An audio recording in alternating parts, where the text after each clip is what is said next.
अमन एक मध्यम वर्गीय परिवार से था। उसके पापा हर महीने उसे बस 300 रुपये जेब खर्च के लिए देते थे। उसमें से भी बड़ी मुश्किल से वो कुछ बचा पाता था और आज उन्हीं में से बचाए गए 120 रुपये उसके पास थे। आज उसका दिल थोड़ा घबराया हुआ था क्योंकि आज पहली बार वो मिलने जा रहा था अन्वी से, उस लड़की से जिससे वो पिछले 6 महीने से फ़ोन पर बातें कर रहा था। अन्वी पहली बार उसके शहर किसी काम से आ रही थी। फ़ोन पर बात करते हुए अमन ने उसे कई सपने दिखा दिए थे। लंच करेंगे, आइसक्रीम खाएंगे और अच्छी सी मूवी देखेंगे। लेकिन अब जब वो सच में आने वाली थी, अमन सोच रहा था, इतने में ये सब कैसे मैनेज करूँगा? वो भी पहली बार मिल रहा हूँ। फिर भी एक बात उसके मन में थी, सच्चाई से निभाऊंगा, दिखावे या झूठ से नहीं। वो उस वक्त ट्यूशन के लिए नोट्स बना रहा था। तब भी मोबाइल पर अन्वी का मैसेज आया, मैं सिटी गार्डन के बाहर हूँ, जल्दी आओ। अमन थोड़ा घबराया लेकिन तुरंत रिप्लाई किया, बस आता हूँ। पुराने फटे स्पॉट शूज, हल्की प्रेस की गई शर्ट पहनी और अपनी पुरानी स्कूटी उठाकर वो निकल पड़ा, दिल में एक सपना और जेब में 120 रुपये लेकर। जब पहली बार अन्वी को देखा, वो फ़ोन से भी ज़्यादा खूबसूरत लग रही थी। सादा सूट, मासूम मुस्कान और आंखों में एक चमक। पहले कुछ खा ले, अन्वी ने आते ही कहा। पेट में चूहे दौड़ रहे। अमन हंस पड़ा और बोला, हाँ चलो, एक जगह है बहुत ही खास। जब दोनों वहाँ पहुँचे, अन्वी रजवाड़ी होटल की तरफ बढ़ने लगी। तब भी अमन ने मुस्कुरा कर कहा, नहीं नहीं, आज नहीं, वहाँ तो सब बहुत महंगा मिलता है। मैं चाहता हूँ कि वहाँ मैं तुम्हें खुद की कमाई से ले जाऊँ। उसने होटल के बगल की एक छोटी सी दुकान की उस ओर इशारा किया।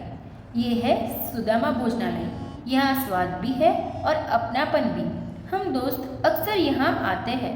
दोनों ने वहाँ 20 रुपये की थाली ली, जिसमें था खिचड़ी, आलू मटर, पापड़ और अचार। साथ में अमन ने अन्वी के लिए 10 रुपये की छाछ भी मंगवाई। जब वेटर बिल लेकर आया, अन्वी पैसे निकालने लगी तो अमन ने मुस्कुराते कहा, अन्वी तुम रहने दो, मैं दे देता हूँ। अन्वी ने बिना कुछ कहे उसकी आंखों में झांका। कोई झूठ नहीं था, कोई दिखावा नहीं था, सिर्फ सच्चाई और सादगी। खाने के बाद दोनों बाहर निकले। सामने कुल्फी वाला खड़ा था। अमन ने पूछा, कुल्फी खाओगी? फिर उसने 10 रुपये की मलाई कुल्फी अन्वी के लिए और 5 रुपये की खुद के लिए ली। अब बारी थी मूवी की। अमन उसे लेकर गया मार्केट की उस दुकान पर जहां मोबाइल में मूवी डाउनलोड की जाती थी। 20 रुपये का नेट पैक डलवाया और अन्वी से पूछा, कौन सी मूवी देखोगी? अन्वी बोली, हंसी तब फंसी। अमन ने कहा, तो वही सही।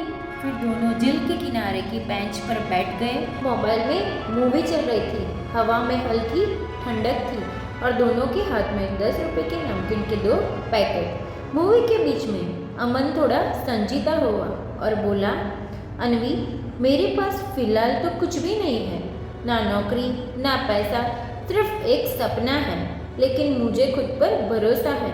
मैं मेहनत करूँगा और एक दिन तुम्हें वो सब दूंगा जिसकी तुम हकदार हो। तुम्हें हमेशा खुश रखूंगा। अन्वी कुछ पल शांत रही, फिर धीमे से बोली, अमन मुझे नहीं पता कि तुम्हें कब और कैसी नौकरी मिलेगी, पर तुम में हर वो चीज़ है जो मुझे मेरे लाइफ पार्टनर में चाहिए। तुमने न झूठ बोला, न उधार लिया और न ही कोई दिखावा किया। तुमने 120 रुपये में भी मुझे सारी जहाँ की खुशियाँ दे दी। मुझे तुम पर पूरा भरोसा है। नौकरी लगे ना लगे, मैं जानती हूँ तुम जरूर कुछ ना कुछ तो कर ही लोगे। अमन की आंखों में नमी आ गई। उसने हल्के से मुस्कुराते हुए पूछा, तो क्या तुम मुझसे शादी करोगी? अन्वी ने बिना झिझक मुस्कुरा कर कहा, हाँ। पास ही एक बच्चा चॉकलेट्स बेच रहा था। अमन ने 2 डेयरी मिल्क ली, एक अन्वी के लिए और एक उसी बच्चे को दे दी और बोला, प्यार मिलने की खुशी में तुम्हारा भी मुंह मीठा। अब भी उसकी जेब में 5 रुपये बचे थे, लेकिन दोनों के दिल में जो भरोसा और सुकून था वो करोड़ों में भी न मिलता।